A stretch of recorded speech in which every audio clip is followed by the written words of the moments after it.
No money, ದುಡ್ಡಿಲ್ಲ ನಿಮ್ಮ ಹತ್ರ.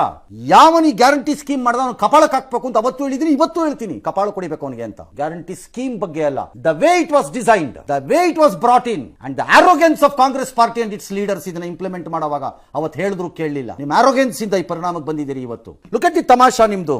8,15,000 20,000 ಕೋಟಿ ಸಾಲಕ್ಕೆ ಹೊರಟೋಗಿದ್ದೀರಿ ಆಲ್ರೆಡಿ. 28-29 ಸಾಲಿನ ಹೊತ್ತಿಗೆ 10,000 ಕೋಟಿಗೆ ಹೋಗ್ತಾ ಇದ್ದೀರಿ, which is double the size of your budget. ಅಂದ್ರೆ ನಿಮ್ಮ ಬಜೆಟ್ ಗಾತ್ರಕ್ಕೆ ಡಬಲ್ ಹೋಗ್ತಾ ಇದ್ದೀರಿ. ಆಲ್ ರೈಟ್, ಕೇಂದ್ರದಿಂದ ಮಾನ್ಯ ಮುಖ್ಯಮಂತ್ರಿಗಳೇ, please listen. You tell me in your budget ಕಾಪಿನಲ್ಲಿ ಡೆವಲ್ಯೂಷನ್ ಆಫ್ ಫಂಡ್ಸ್ ಅಲ್ಲಿ 25-26 ಒಂದು 65,000 ಕೋಟಿ ಚಿಲ್ಲರೆ ನಮಗೆ ಬಂದಿದೆ ಕೇಂದ್ರ ಸರ್ಕಾರದಿಂದ, ತರಾವರಿ ಇನ್ಕಮ್ ಟ್ಯಾಕ್ಸ್ ಡ್ಯಾಶು ಇಂದ. ಈಗ ಈ ಸರಿ ನೀವು ಹೇಳ್ತಾ ಇದ್ದೀರಿ 70,000 ಚಿಲ್ಲರೆ ಕೋಟಿ ಬರುತ್ತೆ, ಒಂದು 16-17,000 ಕೋಟಿ ಎಕ್ಸ್ಟ್ರಾ ಬರುತ್ತೆ ನನಗೆ ಅಂತ. ಎಲ್ಲಿಂದ ಬರುತ್ತೆ? ಫೈನಾನ್ಸ್ ಕಮಿಷನ್ ಅಲ್ಲಿ ಡೆವಲ್ಯೂಷನ್ ಆಫ್ ಫಂಡ್ಸ್ ಅಲ್ಲಿ ಒಂದು 6,000 ಕೋಟಿ ಅಡಿಷನಲ್ ಬರೋದು ಬಿಟ್ಬಿಟ್ರೆ ಇನ್ಯಾವುದು ಬರಲ್ಲ. In fact you have lost money in GST. 8-10% ಇವ್ರದ್ದು ಟ್ಯಾಕ್ಸ್ ಮೊಬಿಲೈಸೇಷನ್ ಬಿದೋಗಿದೆ ಕೆಳಕ್ಕೆ. ನೀವೇನ್ ಮಾಡಿದಿರಿ? ಛತ್ರಿಗಳ ತರ ಪಕ್ಕ ಛತ್ರಿಗಳು ನೀವು ಪುಸ್ತಕದಲ್ಲಿ ಯಾಮಾರ್ಸಕ್ ನಮ್ಮನ್ನ. ಇಯರ್ ಆನ್ ಇಯರ್ ಟಾರ್ಗೆಟ್ ಕೊಟ್ಟೋಗಿದ್ದೀರಿ, ಹಾಕೊಂಡು ಟಾರ್ಗೆಟ್ ಕಂಪೇರ್ ಮಾಡ್ತಾ ಇಲ್ಲ. ಹಾಗಾಗಿ ನಾವು ಆಕ್ಚುಲಿ 6% ಜಾಸ್ತಿ ಕಲೆಕ್ಟ್ ಮಾಡಿದೀವಿ ಅಂತ ತೋರಿಸ್ತೀರಿ. ಈ ತರದ ಬೋಗಸ್ ನನ್ನ ಹತ್ರ ಬಿಡಕ್ ಬರಬೇಡಿ ಯಾರುವೆ. ಇಂಥವು ಬಹಳ ನೋಡ್ಬಿಟ್ಟಿದೀವಿ ನಾವು ಆಟಗಳನ್ನ. ಆರ್ಟ್ ಸ್ಟೂಡೆಂಟ್ ಇರಬಹುದು, ಯಾರಿಗೆ ಬಿಡ್ತೀರಿ ಬಾಣನ ಈ ತರ.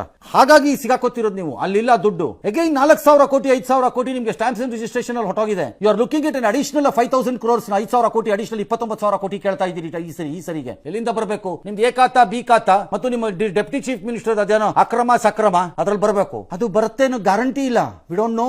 ಜನ ಮಾಡಿಸ್ತಾರೋ ಇಲ್ವೋ ಗೊತ್ತಿಲ್ಲ. ದುಡ್ಡನ್ನು ಕೊಟ್ಟು ಆಂಟಿಸಿಪೇಟೆಡ್ ಇವೆಲ್ಲ.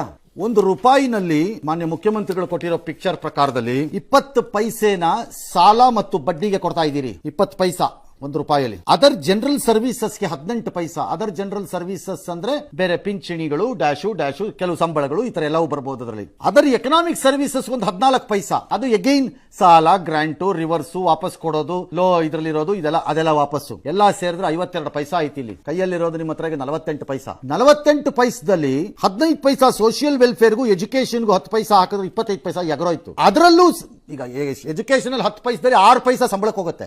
ರೂಮ್ ಕಟ್ಟಕ್ ಜಾಗ ಇಲ್ಲ, ಬಣ್ಣ ಹೊಡೆಯಕ್ ಜಾಗ ಇಲ್ಲ. ತೆರಿಗೆನಲ್ಲಿ ಅಭಿವೃದ್ಧಿ ಮಾಡ್ತಾ ಇದ್ದೀವಿ ಅನ್ನೋದು ಬೋಗಸ್ಸು. ಸಾಲದಲ್ಲಿ ಹೊಸ ವೈಟ್ ಟ್ಯಾಪಿಂಗು. ಬಾಕಿ 38,000 ಕೋಟಿ ಲೆಕ್ಕಾಚಾರ ನಿಮ್ದು ಆಲ್ಮೋಸ್ಟ್. ಯಾರು ಕೊಡೋರು ಅದನ್ನ? ಆ ಬಾಕಿ ಇಲ್ಲ. ಗ್ಯಾರಂಟಿಗಳ ಬಾಕಿ ಇಲ್ಲ. ಸಣ್ಣ ಯೋಜನೆಗಳ ಬಾಕಿ ಇಲ್ಲ. ಹೊಸ ಯೋಜನೆಗೆ ದುಡ್ಡು ಇಲ್ಲ. ಸಾಲ ಮಾಡು, ಹೊಸ ಯೋಜನೆ ಮಾಡು. ಆ ಹೊಸ ಯೋಜನೆಯಲ್ಲಿ ಇರೋದೇ 42 ಪೈಸಾ ನಿಮ್ ಕೈಯಲ್ಲಿ. ಅದರಲ್ಲಿ 40% 60% ಅದೇ ಗೊತ್ತಾಯ್ತಾ? ಅದು ಹೋಗುತ್ತೆ. ಅದ್ರೊಳಗಡೆ ಅವ್ನು ಕೆಲಸ ಮಾಡ್ತಾನಂತೆ. ಹಿಂಗಾದ್ರೆ ಹೆಂಗ್ರಿ ಉದ್ದಾರ? Karnataka is heading for A disaster. ನೀವು ಹಿಂಗೆ ಮಾಡ್ಕೊಂಡು ಹೋದ್ರೆ ಫೈನಾನ್ಷಿಯಲಿ ಹೇಳ್ತಿದ್ದೀನಿ, ಪೊಲಿಟಿಕಲಿ ನೀವೇನಾದ್ರು ಮಾಡ್ಕೊಂಡು ಹಾಳಾಗಿ ಹೋಗಿ ನಮ್ಗೇನು ಹೋಗ್ಬೇಕು.